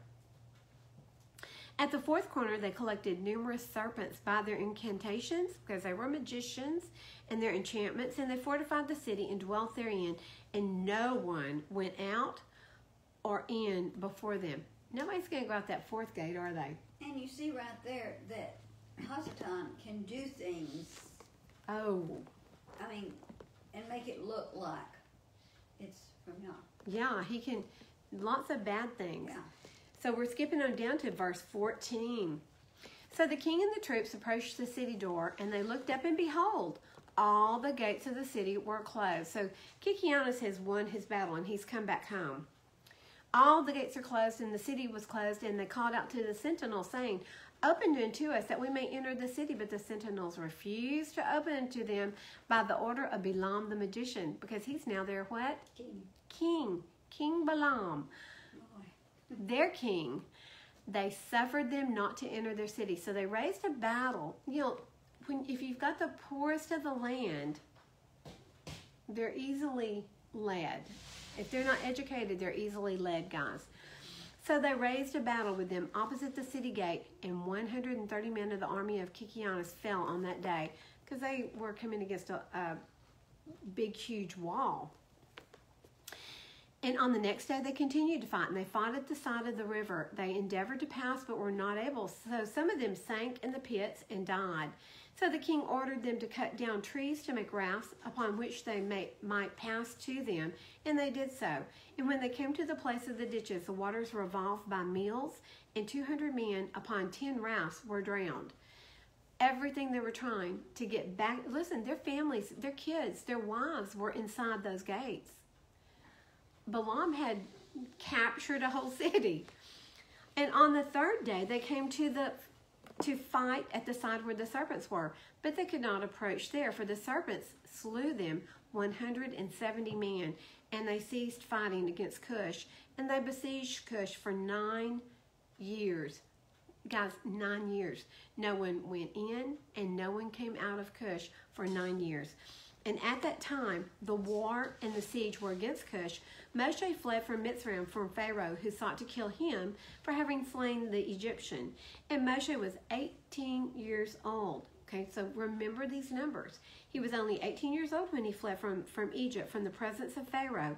And he fled, and he escaped to the camp of Kikianus, which at that time was besieging Cush. And Mosheh was 9 years in the camp of Kikianus, king of Cush, all the time they were besieging Cush. And Mosheh went out and came in with them. And the king and the princes and all the fighting men loved Mosheh. He was just that kind of guy. Y'all ever met somebody that everybody's just like, I love him. He's just so awesome. For he was great, and he was worthy, and his stature was like a noble lion. He's got the look of Yaakov, doesn't he? His face was like the sun, and his strength was like that of a lion. And he was a counselor to the king. You know, guys, you didn't just get to be a counselor to the king. You had to prove yourself. And so he was able to prove himself. And at the end of 9 years, Kikianus was seized with a mortal disease, and his illness prevailed over him, and he died on the 7th day. We're going to go down to verse 34. So what is Mosheh, like 27 now? At 18 plus 9, he's 27 years old. Yes. Still a kid. And they wished to choose on that day a man for king from the army of Kikianus, and they found no subject of their choice, like Mosheh, to reign over them. You know, that's exactly the same thing that Pharaoh did. When Joseph interpreted his dream, he said, where can we find anyone who knows as much with the wisdom of this man? And it's interesting because Joseph was like pleasant to look at too. Remember, the women all cut their hands trying to eat citrons. Mm-hmm. Remember that? Served citrons and they were all bloodied. Okay, verse 35. And they hastened, and they stripped off each man his garments and cast them upon the ground. And they made a great heap and placed Mosheh upon. And they rose up and blew with trumpets and called out before him and said, May the king live, may the king live. What are they doing here? Making him king. They're appointing him king. And all the people and nobles swore unto him to give him for a woman Adonyahu, the queen, the Cushite woman of Kikianis, and they made Mosheh king over them on that day. Okay, skip down to 42. And Mosheh reigned over the children of Cush on that day in the place of Kikianis, king of Cush. We're now in chapter 73, verse 1. In the 55th year of the reign of Pharaoh, king of Mitzrayim, that is in the 157th year of Yasher, going down to Mitzrayim. So at this point, Yaakov and the 70 individuals that came with him, they're dead. They're gone, right? But all of their descendants have been there in Egypt for 157 years.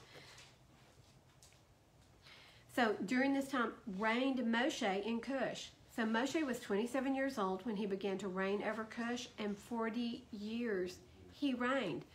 Guys, for 40 years he was a king. You don't see that in regular scripture. But this is why he was so capable of leading 1 million people through the desert, 3 million. He had made choices. And he was trained right there on how to handle the situations over these people. That's right. It was like he just didn't do it.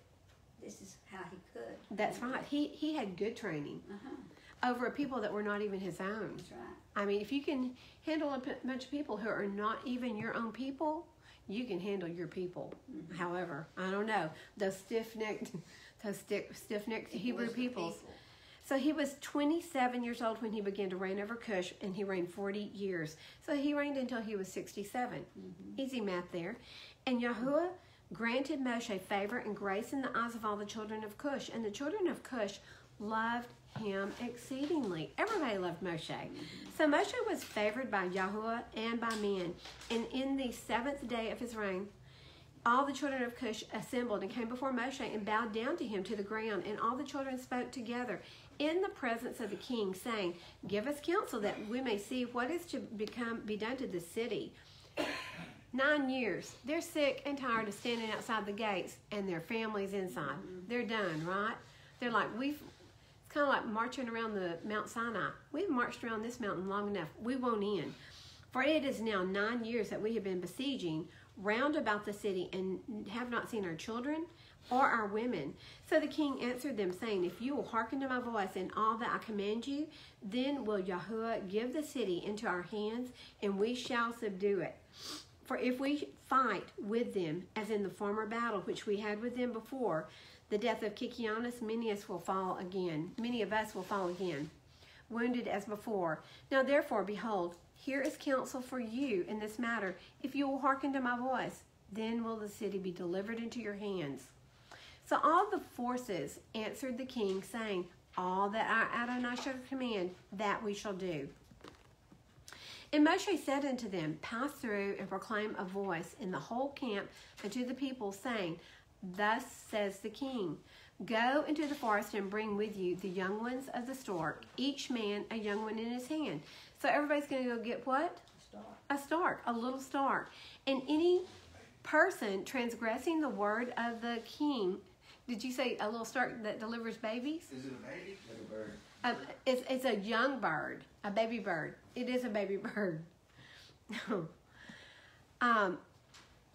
he shall, if someone doesn't bring his young one, he shall die, and the king shall take all belonging to him. And when you shall bring them, they shall be in your keeping, and you shall rear them until they grow up, and you shall teach them to dart upon, as is in the way of the young ones of the hawk.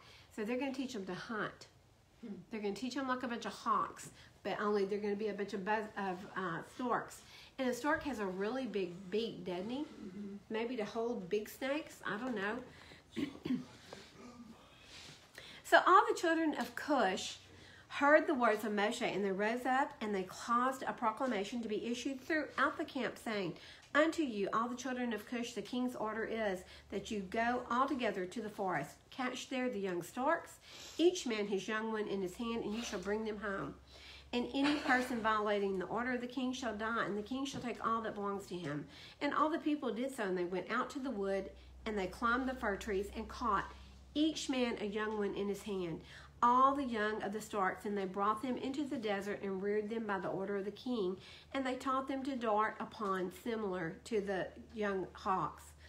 And after the young storks were reared, the king ordered them to be hungered for 3 days. So they didn't feed them for 3 days. He said, don't feed your little baby storks. And all the people did so. And on the 3rd day the king said unto them, Strengthen yourselves, and become valiant men, and put on each man his armor, and gird on his sword upon him, and ride each man his horse, and take each his young stork in his hand. And we will rise up and fight against the city at the place where the serpents are. And all the people did as the king ordered. And they took each man his young one in his hand, and they went away. And when they came to the place of the serpents, the king said to them, Send forth each man his young stork upon the serpents. And they sent forth each man his young stork at the king's order. And the young storks ran upon the serpents, and they devoured them all, and destroyed them out of that place. Pretty smart, eh? And when the king and the people, does anybody want to read? Valerie, you want to read? Sure. Okay, so we're in verse 24, and we're actually going all the way to 37. But if you get tired, you want to come up here so everybody can hear you really good, really, really good? Okay, I can see it right here. Wait, I got to tilt it down. 24. We're starting with 24. There. And when the king and people had seen that all the serpents were destroyed in that place, all the people set up a great shout. And they approached and fought against the city, and took it and subdued it, and they entered the city. And there died on that day 1,100 men of the people of the city, all that inhabited the city. But of the people besieging, not one died. So all the children of Cush went each to his home, to his woman and children, and to all belonging to him.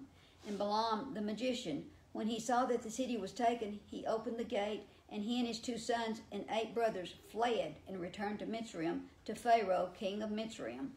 They are the sorcerers and magicians who are mentioned in the Sefer of the Torah, standing against Mosheh, when Yahuwah brought the plagues upon Mitzrayim. Isn't that interesting? Yes. Everywhere Moshe shows up, he flees. He runs away. He is such a scaredy cat. But he knows. He does. He knows the strength of Moshe. Yeah, he does. And Moshe has obviously been not just a great king, but a great warrior. Mm-hmm. Look at his strategy in overcoming Cush. Just in 9 years they had besieged, and in 7 days, however long it took for those little birds to grow up, that's pretty amazing. Wisdom. It is wisdom. Mm-hmm. So Mosheh took the city by his wisdom, and the children of Cush placed him on the throne instead of Kikanos, king of Cush. And they placed the royal crown upon his head, and they gave him for a woman Adonai, the Cushly queen, woman of Kikanos. And Moshe feared Yahuwah, Elohim of his fathers, so that he came not to her, nor did he turn his eyes to her. For Moshe remembered how Abraham had made his servant Eleazar swear, saying unto him, You shall not take a woman from the daughters of Canaan for my son Yishak. Also what Yishak did when Jacob had fled from his brother, when he commanded him, saying, You shall not take a woman from the daughters of Canaan, nor make alliance with any of the children of Cam. For Yahuwah Elohim gave Ham, the son of Noah, and his children and all his seed, as slaves to the children of Shem, and to the children of Japheth, and unto their seed after them for slaves, forever. Therefore Mosheh turned not his heart nor his eyes to the woman of Kikanos all the days that he reigned over Cush. And Mosheh feared Yahuwah Elohehu all his life, and Mosheh walked before Yahuwah in truth with all his heart and soul. He turned not from the right way all the days of his life. He declined not from the way either to the right or to the left, in which Abraham, Yishak, and Jacob had walked. Isn't that amazing? Mm-hmm. So guys, we missed out on all this. Okay, So did they kill Kikanos? Kikianus died. He died? Yeah. He got very sick, and he didn't last long. When he got sick, It was like a week he died, right? mm-hmm. That's it. But you see how Yahuwah sets everything up. Yes. It's all set up, even though we don't understand it. I'm sure Moshe's going, what am I doing in Cush? He couldn't see the whole picture. But it said he feared Yahuwah. And we're getting very close to being to the end. Mm-hmm. Okay. And like in the four corners of where they fortified the city, y'all left it open. Charles. Even though there was an obstacle, there was still a way for y'all that they could get there. Yes. Even though there was trouble, there was a way. There is always a way. Always a way. But listen, Charles. did that mean that Moshe just jumped in there and ran in? He had to plan it. Yeah. He had to be patient, and he had to wait for the perfect timing. And guys, so many times, what do? Go ahead. We just jump in. We're like, oh, let's go do this right now. Let's just do it. There's so much that when we say that, we're actually needing to make plans to do it. But he also used the wisdom of the battle before of the men rushing in there, so he knew not to do that. There you go. He learned. Yeah. Mm-hmm. Good point there. So he wasn't- Anybody else have anything? There is a verse I'd like to share. Okay, we like verses. We love verses. You'll come up here so that they can hear you. I mean, and guys, I didn't even realize, but the voice over this, yeah, you have to be pretty close to hear it. He goes before us and makes a way, always. Exactly what Timothy just said. Always. He always makes a way. And it doesn't matter how dark it looks, does it? I mean, there's always a way. If it's his will, there's a way. Not your will, his will. If it's his will, there's a way. And you're going to know if it lines up with the scriptures. That's right. Well, it's like they say, a wise man learns from his mistakes, but a truly wise man learns from other people's mistakes. Oh. That's what I was going to say, something like that. He doesn't. Timothy just took Yeah. Jerome's words right out of his mouth. Okay.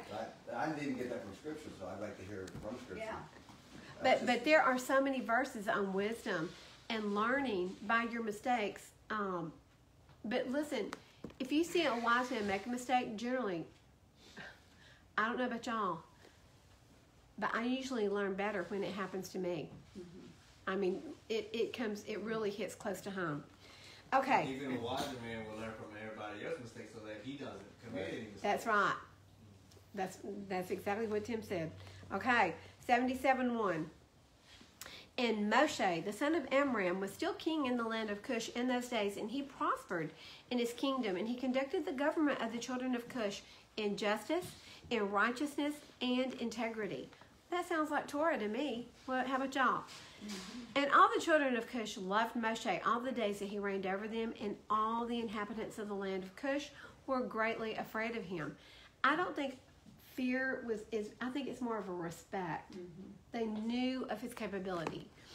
And in the 40th year of the reign of Mosheh over Cush, Mosheh was sitting on the royal throne while Adonyahu, the queen, was before him, and all the nobles were sitting around him.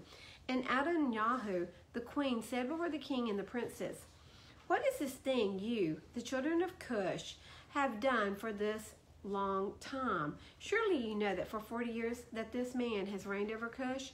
He has not approached me, nor has he served the Elohim of the children of Cush." Uh-oh. Who's he serving? Yahweh. Now therefore hear, O ye children of Cush, and let this man no more reign over you, as he is not of our flesh. Behold, Menacrus, my son, is grown up. Let him reign over you, for it is better for you to serve the son of your Adonai than to serve a stranger, slave of the king of Egypt.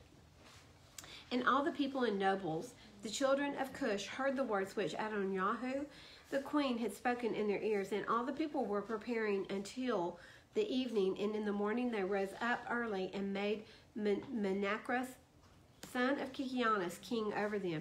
And all the children of Cush were afraid to stretch forth their hand against Mosheh, for Yahuwah was with Mosheh. And the children of Cush remembered the oath which they had sworn unto Mosheh, therefore they did not harm him. But the children of Cush gave many presents to Mosheh, and sent him from them with great honor. So Mosheh went forth from the land of Cush, and he went home, and he ceased to reign over Cush. And Mosheh was 66 years old when he went out of the land of Cush.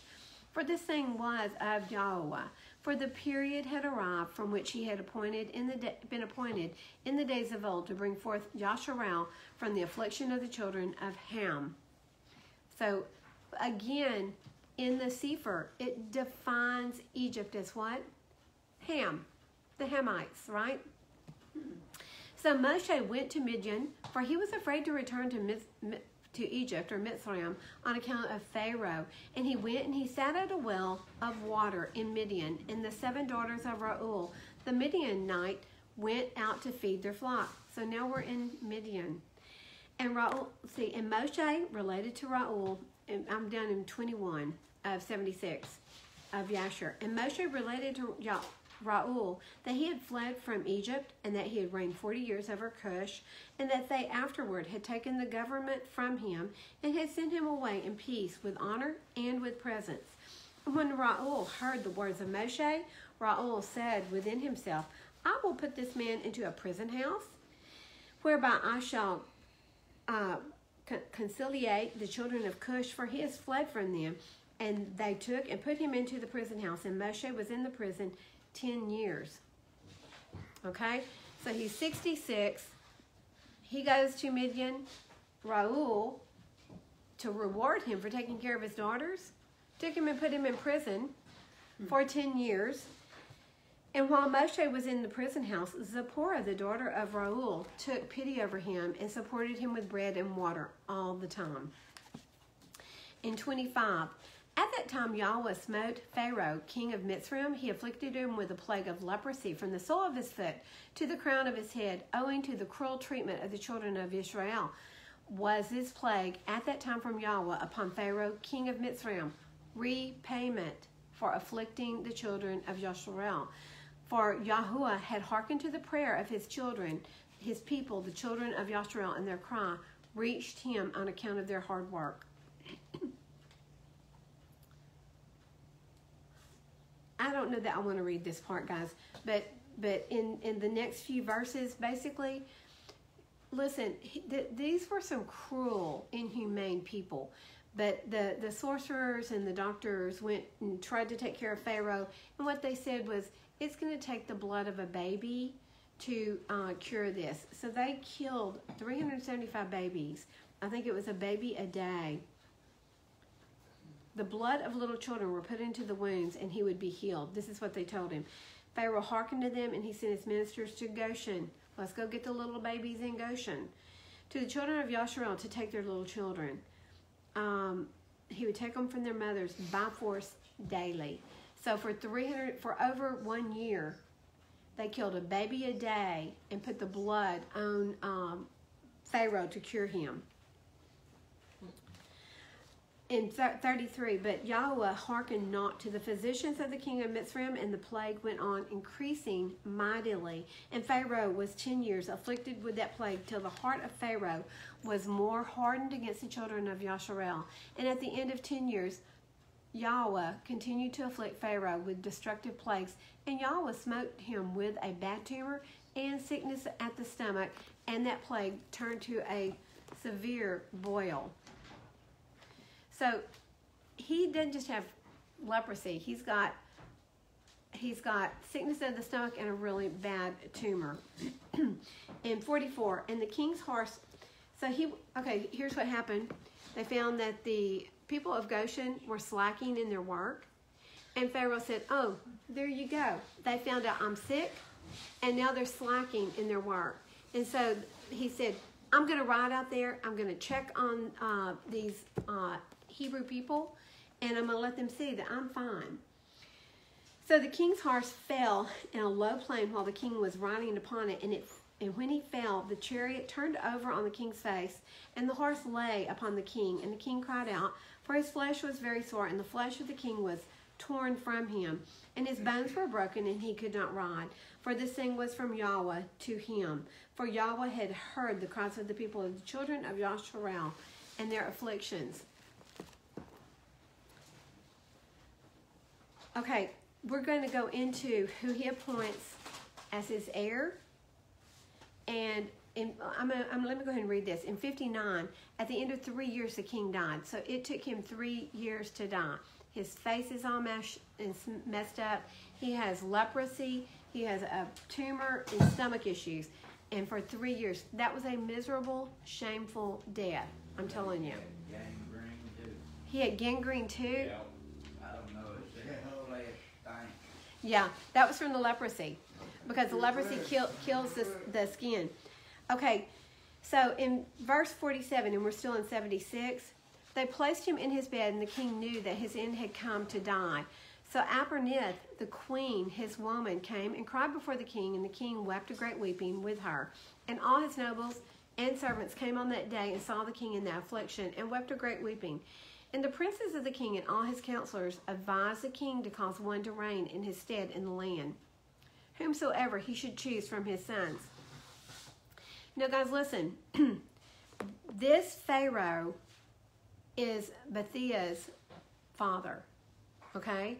So he's fixing to die. He's the one that really wanted to kill Mosheh. So the children of these children of his grew up with Mosheh. Pharaoh grew up with Mosheh. So I want you to understand that. So in 50, and the king had 3 sons and 2 daughters, which Apernith, the queen and his woman, had born to him, besides the king's children of concubines.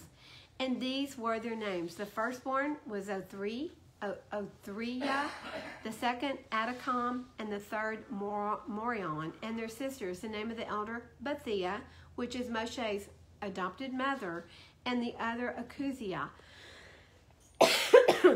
And Orthia, the firstborn of the king, was an idiot.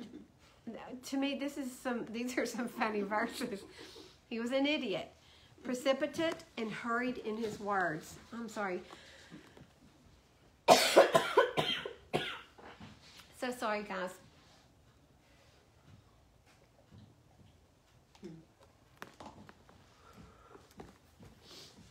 But Adakim was a cunning and wise man, and knowing in all the wisdom of Mitzrayim, but of an unseemly aspect. He was thick in flesh and very short in stature, and his height was 1 cubit.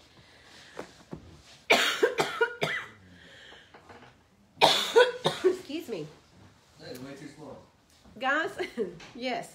If you can see my elbow and my middle finger, and Seth, yours is probably longer than mine. It's probably closer to 18 inches. He was a cubit and a span. So he was from my elbow up to my hand. Come here, Seth, you do it. So they can get a better...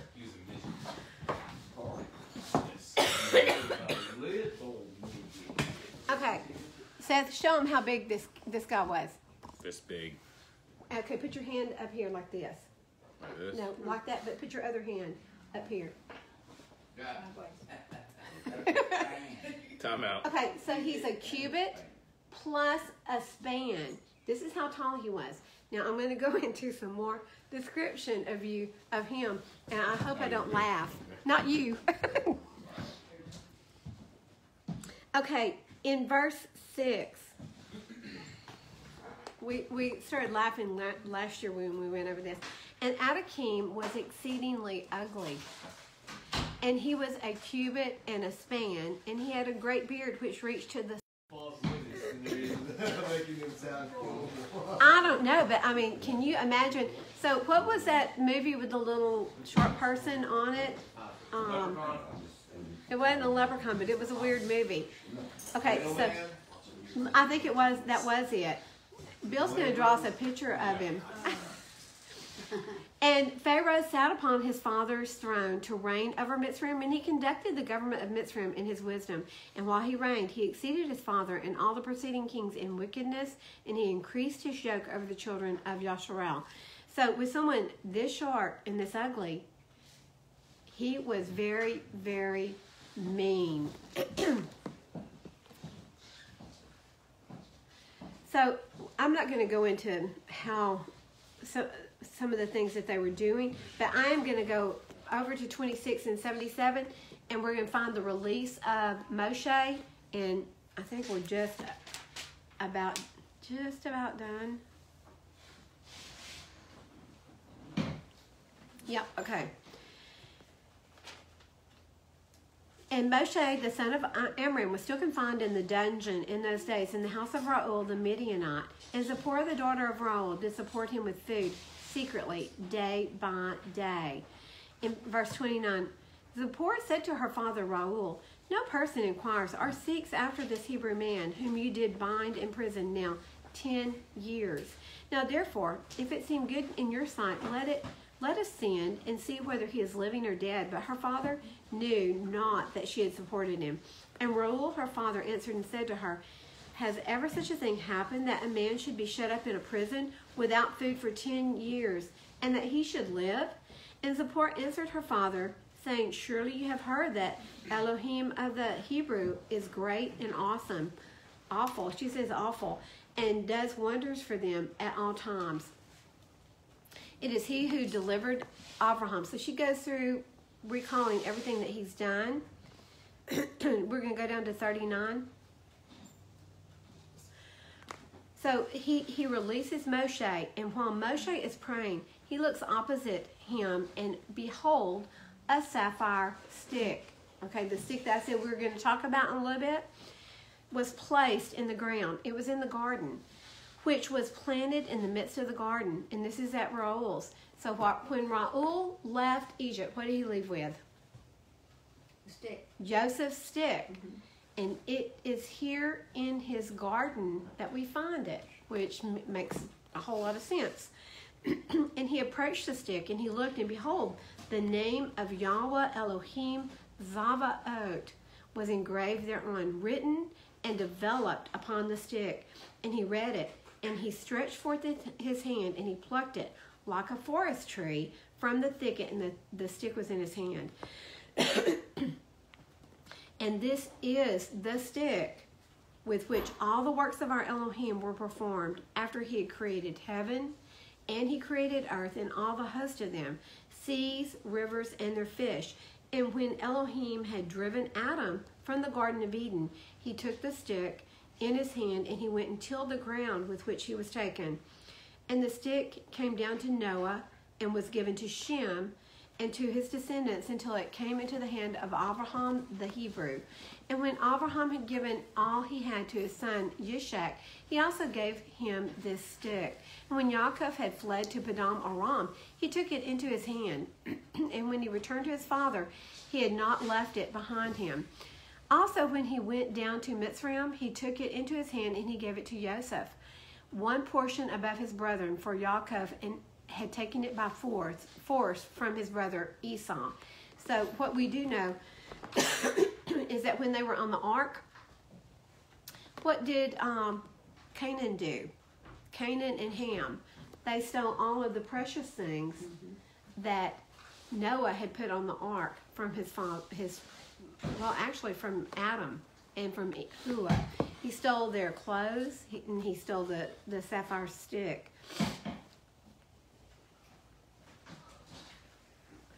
And so really, we'll end. Did Adam get it? We're going to end with this.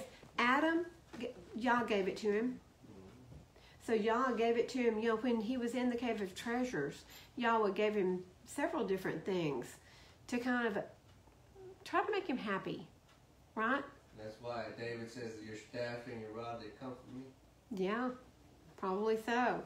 Didn't they give Like him Ron? incense and He gave him incense. yeah, they gave him like 4 gifts. Yes, he did. And they were kept in the cave of treasures. So guys, we're going to stop right there because what we're going to read in a little bit will be the finishing up of the Torah portion. And this is a long one, and I apologize. But do you see how important it is to see the rest of the story and who Mosheh really was? I mean, there's a lot of years that are left out there, and they're important years. So, so now we see how Reuel and Job were there as counselors.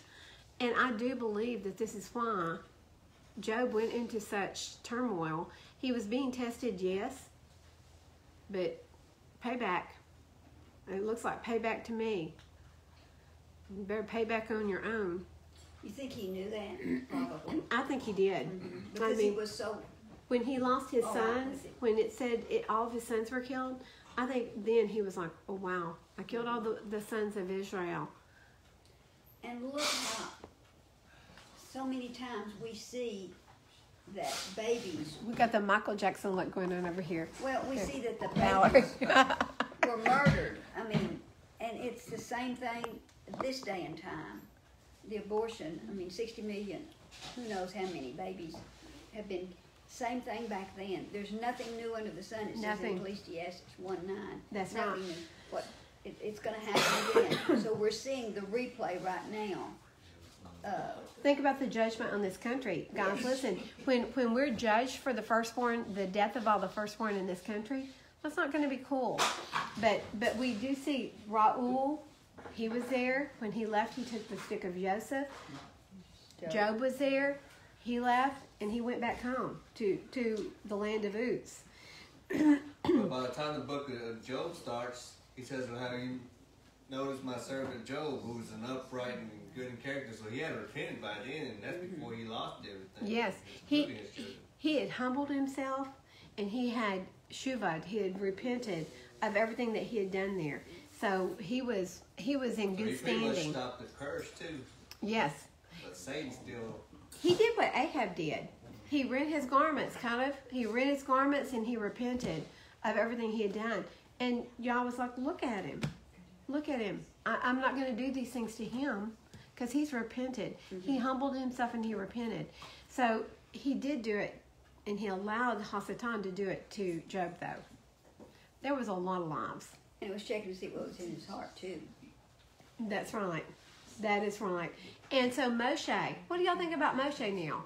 Is your opinion any different? He's a mama's boy. Moshe? Oh my goodness. Moshe, we're going to talk. Do what? No, I was talking about Yaakov. Yaakov. Y'all are still on Yaakov, the mama's boy. Y'all don't remember the battle of I was joking. I was just joking. we're going to have a I was battle. joking about Joseph. Joking about yes. Joking about Joseph. At least he's learned that there are no yays. Okay, so guys, thank you for joining us. I'm sorry that it has been so drawn out, but I hope you learned something today. I hope you learned hey Glenda Penley, I hope you learned who Mosheh really was. I mean, the fullness of who he is. He was a great man, a great man. And so we're going to learn a lot more this afternoon. The second part of the Torah portion. This is just one of those long days, and I can't do anything about it. Sorry about your luck, guys. You should have stayed home and read your Torah. I'm kidding. I'm kidding. Huh? Yeah. They're like, is she ever going to shut up? Okay, so let's pray. Father, we just thank you. We thank you for your Torah. We thank you for your word. Father, we thank you for the books that have been found, the Dead Sea Scrolls, the books from Qumran, to fill in the blanks and let us see the fullness of everything that has gone on in your word. Truly, it is miraculous, the things that you have done for your children. Father, and at that same time, we want to be humble and repentant before you, Father, so that we can walk the walk that you have for us, because we can't walk it if we're being rebellious and arrogant. So Father, through your grace, through your mercy, give us that ability to teshuva, to humble ourselves and to repent and to walk the walk. Father, we love you so much. We bless your holy, holy name, and we thank you for this Shabbat. In the precious name of Yeshua, we pray these things. Amen. Had to end it quick. They're hungry and the food is heating. I smell it. So guys, we want to thank you for joining us. We will start again at about 3:30 and finish this Torah portion, which will be the second part, and we will do chapter 3, chapter 4, and chapter 5. And it's going to be a very quick reading because we don't have that many skip outs this time. So one thing I do want everybody to remember is that it doesn't matter what you've done. It does not matter what you've done. You can start today and you can repent. You can humble yourself and repent. And look, if Ahab, the most evil of all the men, could humble himself and repent, and y'all say, look at him, he's a man after my own heart, then anybody can. So don't think that you're past the point of, don't think you've gone to the point of no return. Nobody ever gets there. Do they, Bill? No. Bill's not wanting to agree with me today, so we got to talk. No, I'm kidding. So be blessed. We love you all. We pray for you regularly, and we hope to see you this afternoon. Shabbat shalom.